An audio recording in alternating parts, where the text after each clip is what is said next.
गोयात 25 unit आणि ताचे वयर आशिल्ल्या व्यापारी, निवासी, घर, सोसायटीक घरात पॅरामेडिक्स दवरप सक्तीचे करपाचे आसात। या प्रकल्पित जाग्यार पॅरामेडिक्स ना जाल्यार तांकां रावपाचे प्रमाणपत्र दिवचे नात, अशें भलायकी मंत्री विश्वजीत राणेन सांगले। पळयात पुराय बातमी। Huge communities. We are talking about huge communities. Let us make a start. No? Let us make a start. Everywhere you tell me whole state of Goa you do, it doesn't become. I'm doing for the whole state of Goa only. Wherever there are buildings, units about 25, or there are huge villa complexes. It is necessary that it is there. Now tell me something. Even in the villages, even in the rural, we don't call this. Goa is a very semi-urbanized area.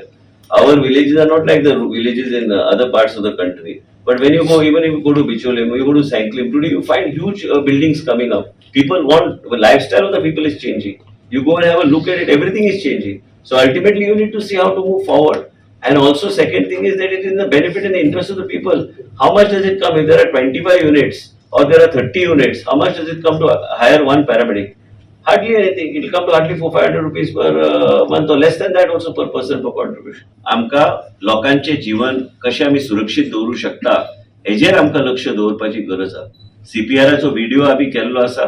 सीपीआराचो video तुमच्या माध्यमांतल्यान आमी आमच्या ऑफिसाच्या माध्यमांतल्यान तुमकां पावयतले आनी योग्य माध्यमांतल्यान आमी ते प्रोसेस करपाचो आनी प्रोजेक्ट करपाचो आमचो प्रयत्न आसतलो। त्याच बरोबर 108 च्या माध्यमांतल्यान 16 वर्साचे वयर जे भुरगे कॉलेजीन आनी जे शिकतात तांकां बी ट्रेनिंग दिवपाचे काम आमी चालू करतले। त्याच बरोबर self help group across the state of Goa त्यांचे कडेन टाय अप करून through WCDM or any other agency we will try to see आमी प्रयत्न आमचो आसतलो की तांकां ह्यो सगळ्यो गोष्टी फुडें व्हरपाक आमचो प्रयत्न आसूंक जाय। गोवा 365 खातीर डिलन रॉड्रिगीस, मनीषा जाधव आणि निखिल जल्मी।